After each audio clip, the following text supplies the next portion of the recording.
Bonjour à toutes et à tous, j'ai un ami qui m'a envoyé une vidéo, un extrait choisi d'une interview de Éric Zemmour et je comptais lui répondre et j'ai décidé d'en faire une vidéo parce qu'il y a pas mal de choses à dire. Voilà, je vous laisse déjà avec la question. Oui, bonjour Monsieur Zemmour. J'aimerais revenir sur la question européenne.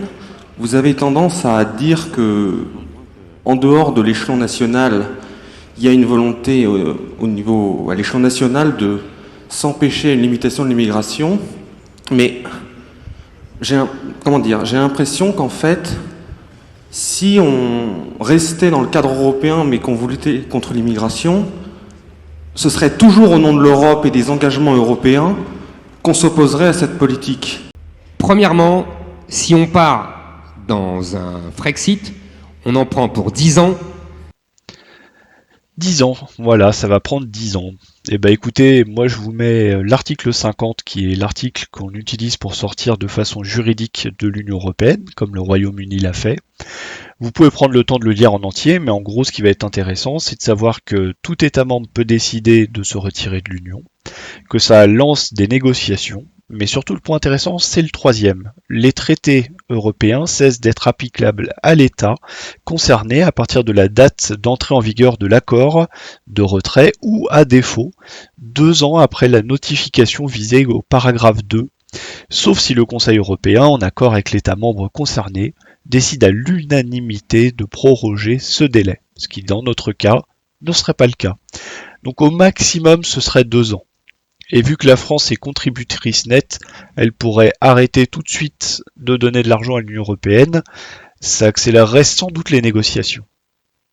Donc je vois pas d'où viennent ces 10 ans. Peut-être que on veut nous faire jouer le côté, regardez, en Angleterre ça a été très lent. Oui, en Angleterre ça a été très lent. En Angleterre on a demandé à Theresa May de s'en occuper. Theresa May n'a pas pris position pour le Brexit. Donc c'est très différent. Si vous aviez demandé à quelqu'un comme Nigel Farage, les choses auraient sans doute été beaucoup plus rapides. Les Français sont majoritairement contre. Les Français sont contre. Voilà, balancé comme ça entre la poire et le fromage. En 2005, il y a eu un référendum. En 6 mois, il y a eu 796 minutes comptabilisées pour le oui au référendum contre 141 minutes pour le non. En 6 mois. Ça fait 5,65 fois plus de temps d'antenne pour dire qu'il faut voter oui, plutôt que non. Et malgré tout, les Français ont dit non. Donc c'est un petit peu facile, on ne les fait pas voter, on ne leur demande pas leur avis. Il se trouve qu'à l'époque, 55% des Français, contre 45%, avaient dit non. Finalement, Sarkozy nous l'a réintroduit via Guénaud, notamment.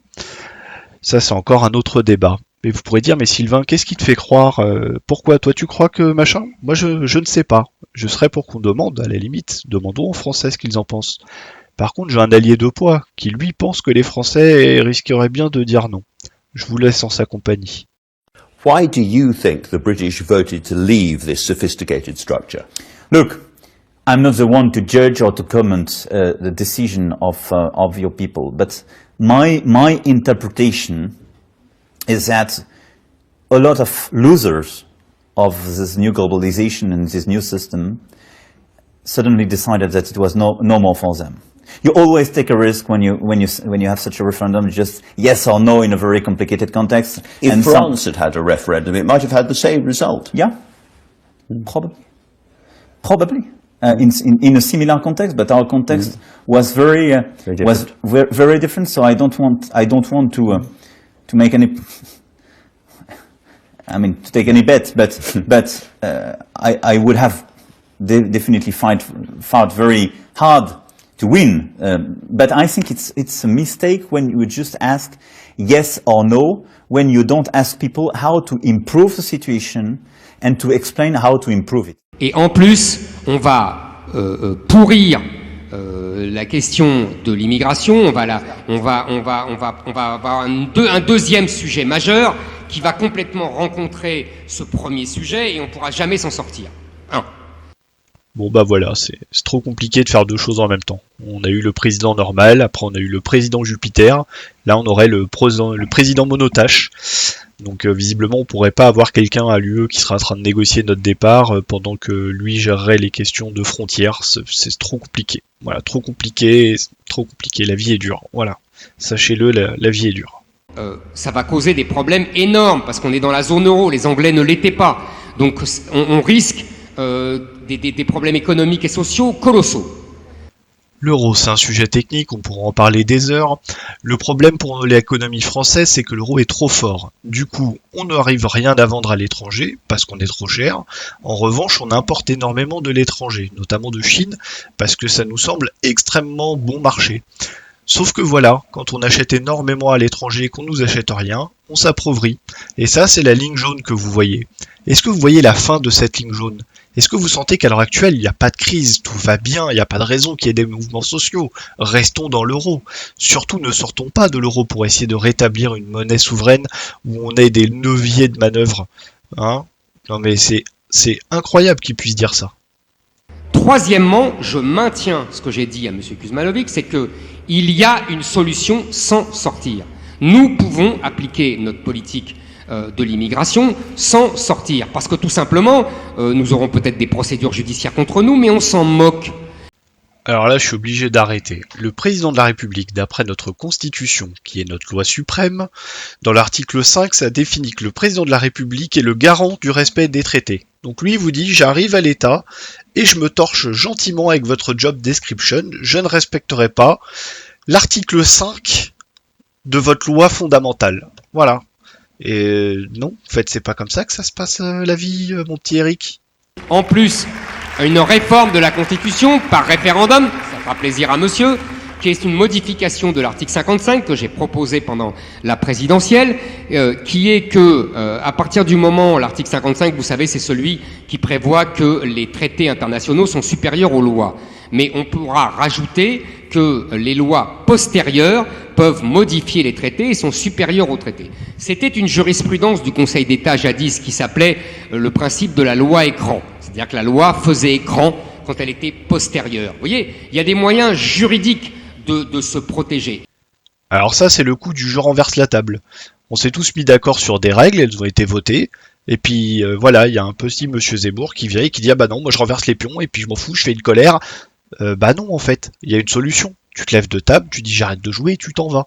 C'est pas, tu vas pas nous faire ton petit dictateur en fait.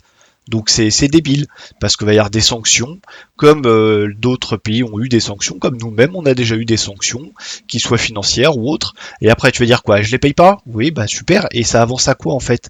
Tu vas continuer à augmenter les tensions avec les autres joueurs. Et en plus, je maintiens que, si vous voulez, quand un État dans l'Union européenne aujourd'hui veut imposer quelque chose, il y arrive. Je peux vous en donner plusieurs exemples. On l'a vu évidemment pour les aides d'État. Vous savez, pendant des années, j'ai dit avec d'autres que c'était scandaleux, qu'on ne pouvait pas, on ne pouvait plus mener de politique industrielle au niveau des États et qu'on ne pouvait plus faire des aides aux industries. Et ben c'est fini. Tout pourquoi? C'est pas que la Commission de Bruxelles est devenue raisonnable et a abandonné ses principes libéraux. Non. C'est que l'Allemagne et la France, les gouvernements français et allemands en ont eu marre et ont fait taire Madame von der Leyen et ils peuvent faire des aides d'État aux industries. Alors l'Union européenne et les aides d'État, alors là on va bien se marrer, les aides d'État c'est interdit. Sauf dans des circonstances exceptionnelles où l'Union européenne peut faire des aménagements. Et il se trouve qu'il y a eu un petit truc qui est passé un peu inaperçu visiblement, qui s'appelle le Covid-19, et qui a en effet ouvert la possibilité aux États de financer les entreprises pendant que les salariés ne travaillaient pas. Et donc voilà, on s'est endetté de plusieurs centaines de milliards là-dessus, mais ça y est, le quoi qu'il en coûte est fini, au cas où vous n'êtes pas au courant. Entre l'inflation qui est en train de galoper, l'Union européenne vient de dire non, c'est fini, vous allez arrêter maintenant de subventionner l'électricité dans votre pays. EDF est d'ailleurs en train d'être démantelé. De quelle entreprise il parle? Dans quel endroit il vit ce monsieur? Moi, je comprends pas. Je comprends pas. Donc, si vous voulez, ce qui est possible pour l'industrie est tout à fait possible pour l'immigration. En plus, nous avons à peu près 15 ou 18 États en Europe qui sont d'accord avec nous sur l'indispensable arrêt des flux migratoires. Et il y a des pays qui résistent à la Commission, et ils ne sont pas la France, ils sont des petits pays sans du tout les mépriser, mais comme la Hongrie ou comme la Pologne, et ces gens-là ne cèdent pas à la Commission. Donc si vous voulez, il faut arrêter de croire qu'on ne pourra rien faire sans sortir de l'Union européenne. Alors là, c'est c'est un petit peu facile. Viktor Orban, ce qu'il fait, c'est qu'il prend des décisions jusqu'à temps que le punisse, entre guillemets, puis à ce moment-là, il change la façon dont c'est fait. Donc il a des lois qui évoluent régulièrement, en effet, pour éviter les migrants. Mais après, c'est pas sans conséquence. Là, je vous mets un article, par exemple, où on voit que Viktor Orban se bat encore contre l'Union européenne, et puis en bas de l'article, il est noté l'Union européenne qui a gelé des milliards d'euros de fonds en raison des inquiétudes sur l'état de droit. Voilà, donc ça veut dire qu'au-delà des sanctions, Bruxelles est capable d'arrêter de fournir de l'argent. Alors qui plus est, il y a aussi le fait que on pourrait dire voilà, la France, elle, c'est elle qui donne, donc on peut pas lui enlever. Oui, bah quoi, on arrête de donner dans ce cas-là? Bah si on arrête de donner, autant quitter l'Union européenne. Le problème de toutes ces choses-là, c'est que ça crée des tensions. Là, je vous mets un autre article. En Hongrie, Viktor Orban vient de libérer des passeurs pour faire des économies dans les prisons qui sont surpeuplées. Bah, l'Autriche voisine s'inquiète de l'arrivée sur son territoire de ces personnes-là. Et on crée des tensions, on crée des tensions, on crée des tensions. Je suis pas en train de dire que je suis pour le libre-échange, le ceci, le cela, que tout le monde puisse se balader. Je suis en train de dire, chaque pays devrait reprendre sa route, ses frontières et gérer ses intérêts. Et quand des intérêts sont communs, qu'ils travaillent ensemble sur ces intérêts. Voilà, on a voulu faire un avion, et ben on s'est mis à plusieurs avec les Allemands, avec d'autres, et on a créé Airbus, qui n'a rien à voir avec l'Union européenne. On veut envoyer des fusées dans l'espace, on a créé l'ESA, avec notamment la Suisse, le Canada, l'Italie, l'Allemagne, la France, l'Angleterre, qui n'a rien à voir avec l'Union européenne, et les Ariane, elles décollent. Donc il y a un moment, il faut arrêter de croire que l'Union européenne, c'est quoi l'intérêt de l'Union européenne? On s'est mis tous ensemble pour être plus forts, mais plus forts de quoi? On est plus fort contre quoi? On est plus fort ensemble quand on a un objectif commun. On n'est pas plus fort ensemble quand chacun veut tirer à lui. Voilà. Donc je vais m'arrêter là pour cette réponse et puis je vous remercie à tous de m'avoir écouté. Bonne journée, au revoir.